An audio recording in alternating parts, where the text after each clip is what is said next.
Les matins de France Culture, 7h-9h, Guillaume Erner. Après de violents affrontements ayant fait plus de 180 blessés vendredi, la tension a nettement baissé en Catalogne samedi dernier, au 6e jour de la mobilisation contre la condamnation de dirigeants séparatistes pour leur rôle dans la tentative de sécession de la région en 2017. Bonjour José Manuel Albarès. Vous êtes conseiller international du président du gouvernement espagnol Pedro Sánchez. Vous êtes ce qu'on appelle un Sherpa en bon français. Merci d'être parmi nous. José Manuel Albarès, la situation est calme. S'agit-il d'un calme relatif en Catalogne selon vous ? La situation s'est un peu calmée ce soir. Hier, c'était déjà plus calme, ce qui montre bien qu'il s'agissait d'une violence organisée avec des leaders, avec des meneurs et une violence qui n'était pas du tout spontanée. Et évidemment, au fur et à mesure que les jours passent, les gens s'épuisent. Et c'est ça qui a fait une accalmie. Par contre, et c'est ça qui est regrettable, le président de la Catalogne et le gouvernement catalan n'ont pas changé depuis une semaine. On n'a pas encore entendu le président de la Catalogne et c'est une responsabilité très grave, très grave. Condamner clairement ce type de violence. Par son silence, il l'encourage quelque part. Mais alors pour vous, qui sont les organisateurs de cette violence ? Qu'est-ce que le gouvernement, vous représentez ici le gouvernement, José Manuel Albarès, comment désigne-t-il ces instigateurs s'ils existent ? Vous savez, ce qui est très parlant de ce qui arrive, c'est que ces mouvements, qui devraient être un mouvement revendicatif, politique, pro-indépendantiste, ressemblent de plus en plus à un mouvement anti-système. Il ressemble beaucoup plus à Anonymous, si vous voulez, qui est un mouvement politique, avec des leaders clairs, affichés, et assumés. Ça se passe voie télégramme, on ne sait pas qui est derrière tout ça, mais il y a des ordres qui sont donnés. Il y a des gens très très violents. Il y a même des mineurs, ils emploient même des mineurs non accompagnés, des gens qui viennent d'autres pays de l'Europe, des black blocs, des gens très habitués à la violence et qui sont à la pointe de tout ça. En tout cas, ce qui inspire tous ces mouvements, c'est une partie des forces indépendantistes.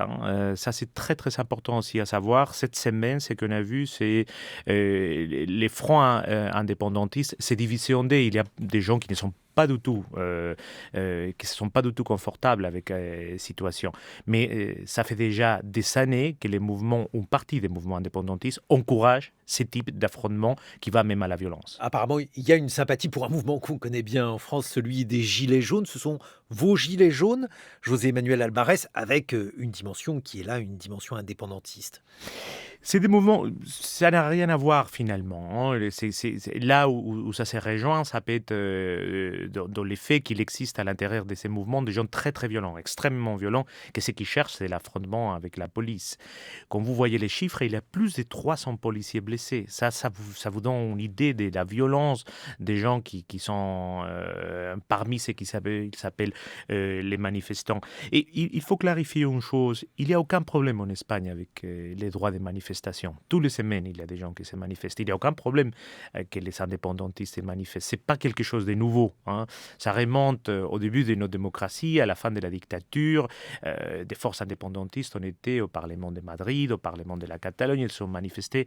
La nouveauté, ce qui est inacceptable, c'est de vouloir prendre en otage toute une société pour faire avancer des idées. Bon, mais on a l'impression que les violences policières sont aussi quelque chose que l'on connaît bien en Espagne. Qu'en pensez-vous, vous, José Manuel Albarès, qui représentait le président du gouvernement espagnol, Pedro Sánchez ? Je ne vois pas pourquoi ça serait quelque chose qu'on connaît bien en Espagne. Je pense, et ça vous Parce qu'il y pouvez a eu des scènes très violentes qui se sont déroulées à Barcelone.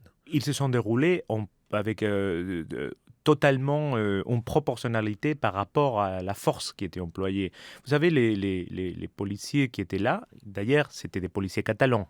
Peut-être des gens qui sont en train de nous écouter ne le savent pas, mais ce n'était pas la police espagnole, mais la police de la région de la Catalogne. La Catalogne jouit d'un des régimes d'autogouvernance les plus larges au monde. Et parmi ces compétences, ils ont leur propre police.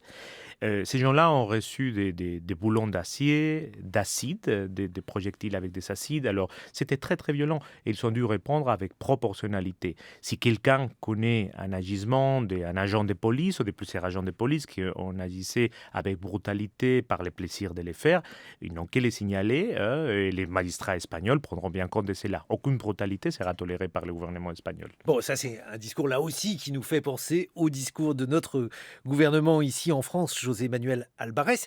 Et il y a des violences, dites-vous, mais ces violences, que visent-elles? Est-ce que ça ne signifie pas qu'il y a aussi une partie tout simplement de la population de Catalogne qui est exaspérée, qui est très en colère? Pourquoi cette colère?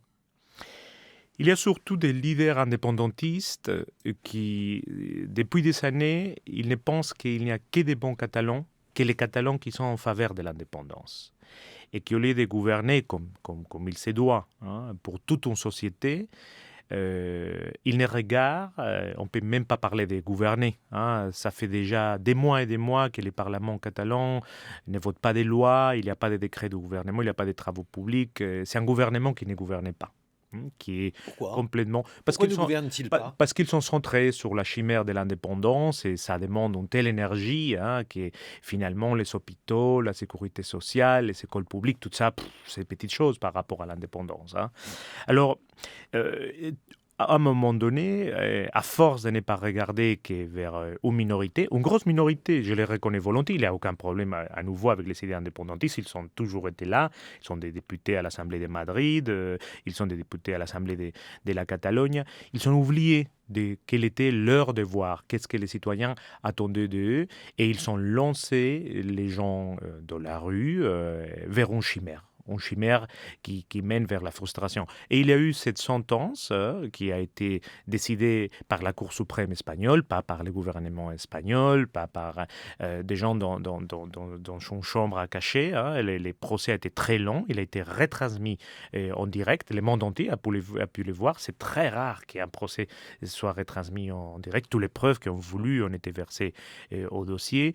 Et ce mouvement radical indépendantiste, au lieu de saisir cette sentence comme une opportunité pour tourner la page, pour commencer un nouveau chapitre à des dialogues d'apaisement, il a décidé de sauter un pas. Mais j'ai l'impression qu'il y a en France une partie, en tout cas, des Français qui sont un peu choqués parce qu'ils se disent que finalement, il y a une liberté des peuples de s'autodéterminer et puis aussi parce que le fait de dire que la Catalogne doit être indépendante, c'est une opinion et on ne devrait pas être inquiété pour ces opinions. Qu'en pensez-vous, José Manuel Albares, vous qui êtes Sherpa du gouvernement espagnol?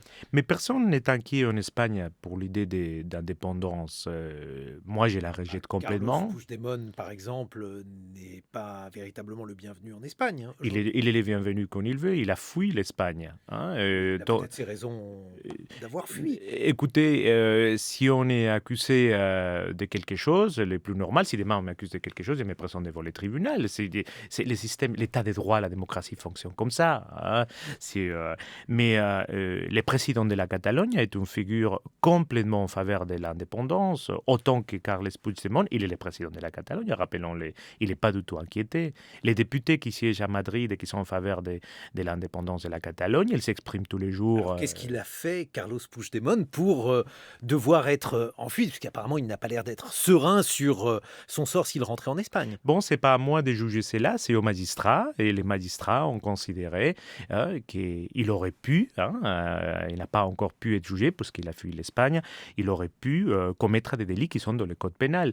Et par conséquent, comme d'autres personnes qui ont été jugées, il aurait dû comparaître. Parce que sinon, en Espagne, j'ai le droit de dire publiquement que je suis favorable à l'indépendance de telle ou telle région? Mais bien sûr. Mais bien sûr, il y a non seulement de la Catalogne, aussi du Pays Basque et de la Galicie. Tous les jours, il y a des gens qui le font, y compris à l'intérieur de l'Assemblée nationale espagnole. Vous savez, on les appelle communautés autonomes. C'est des régions avec un degré de décentralisation incroyable. L'Assemblée de la Catalogne peut voter des lois, la Catalogne lève l'impôt, les gère comme il veut, il a une police autonome, et les idées indépendantistes n'ont aucun problème. Par contre, là où il y a un vrai problème. Les idées indépendantistes, et ça il faut le dire aussi clairement, ne sont pas majoritaires en Catalogne.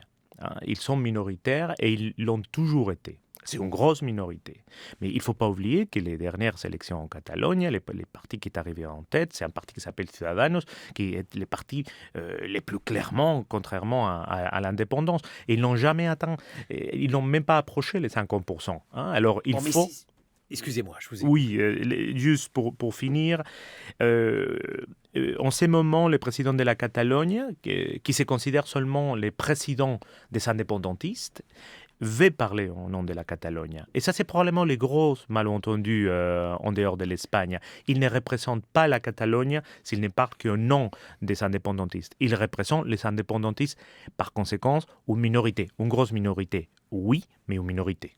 Et justement, est-ce que ça n'est pas un peu votre problème à vous, le gouvernement espagnol, José Manuel Albares, puisque finalement, c'est un peu deux partis. Alors vous dites une grosse minorité, bon, 50-50, je ne sais pas quel terme, bon, vous n'êtes pas d'accord avec cette partition, mais en tout cas, c'est une masse extrêmement importante. Comment imaginer de refaire société entre des gens qui veulent demeurer en Espagne, d'autres qui veulent prendre leur indépendance? Sur les chiffres, il y a des partis qui se présentent en sélection. Là, vous voyez qu'il n'y a aucun problème d'être favorable à l'indépendance, avec un programme disant si j'ai la majorité, j'irai vers l'indépendance, etc. Ils n'ont jamais atteint les 50%. À un moment donné, ils sont dû être autour de 48%, probablement ils sont aujourd'hui autour de 45%. Vous voyez, ce n'est pas 50-50. Et les autres Catalans n'ont jamais essayé de dire nous sommes toute la Catalogne, ce qui se passe ici. Pour pouvoir revenir au dialogue des préalables, le président du gouvernement espagnol, Pedro Sánchez, a déjà parlé avec Quim Torra, une fois à Madrid. Le président de la Catalogne. Oui, le président de la Catalogne, voilà. Une fois à Madrid, à la Moncloa, qui est notre Élysée, si vous voulez, les palais du président, et une autre fois à Barcelone. C'est-à-dire, la main a été tendue. Mais pour revenir au dialogue, je pense qu'il y a des préalables. Condamner la violence très très clairement et accepter qu'il est le président de tous les Catalans et non seulement du camp indépendantiste.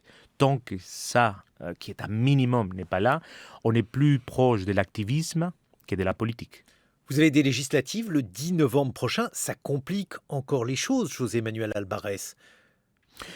Bon, quand on gouverne, on doit faire face à toutes les choses qui arrivent. On ne les choisit pas, forcément. Je pense que le président, de façon très vaillante, il est en train de faire face à cela avec détermination et proportionnalité. Ce n'est pas quelque chose de nouveau. Ça ne sera pas la première campagne électorale avec la Catalogne. Ça, c'est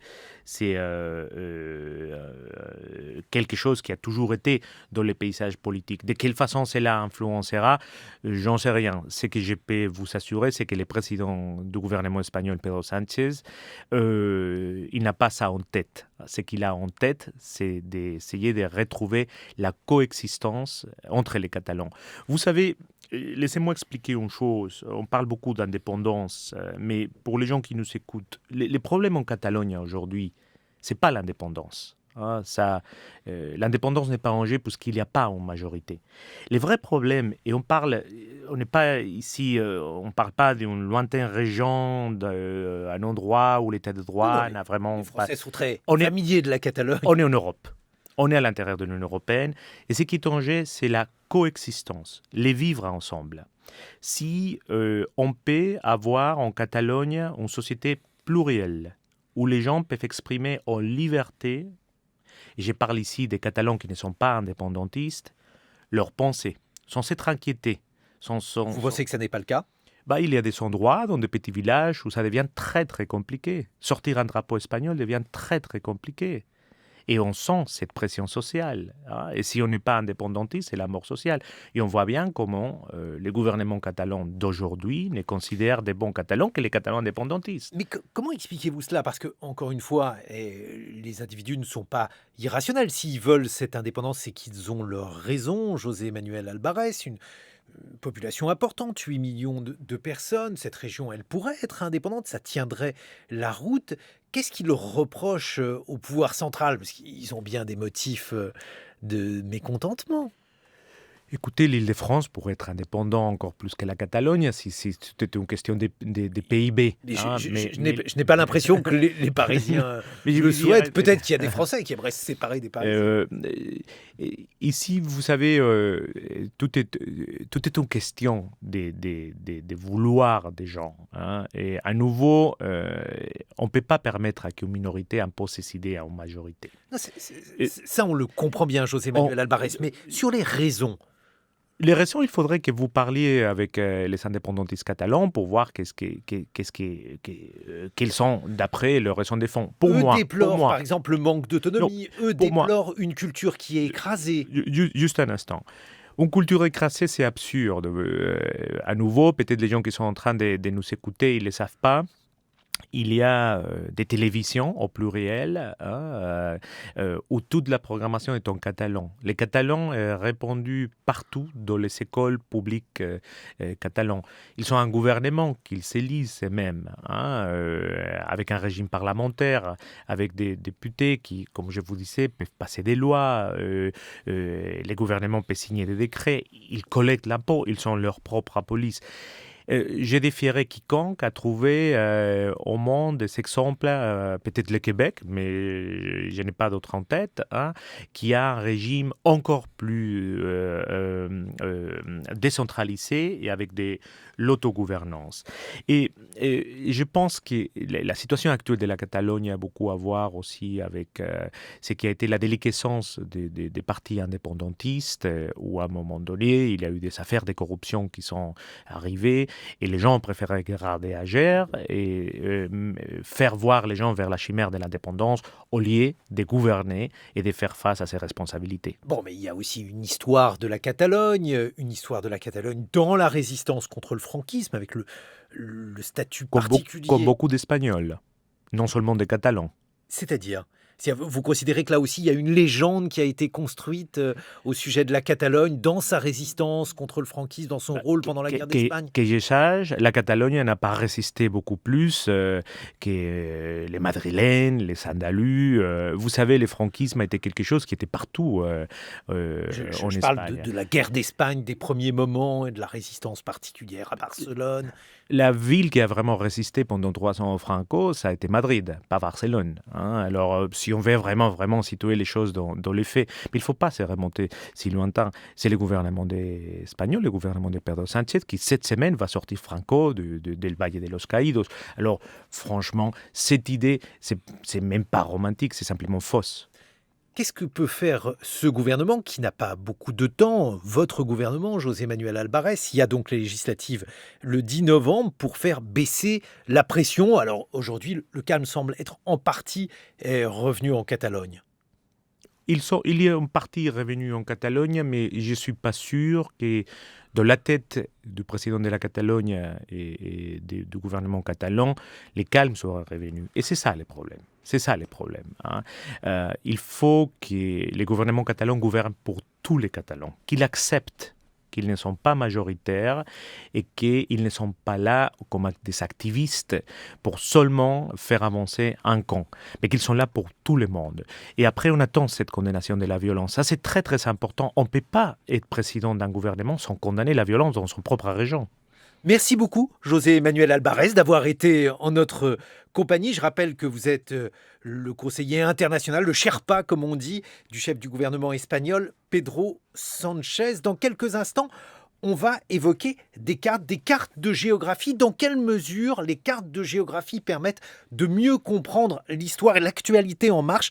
On sera en compagnie d'un grand géographe, Christian Grattalou, qui publie un atlas historique mondial. Mais en attendant, il est 8h sur France Culture et je vous souhaite un très bon réveil.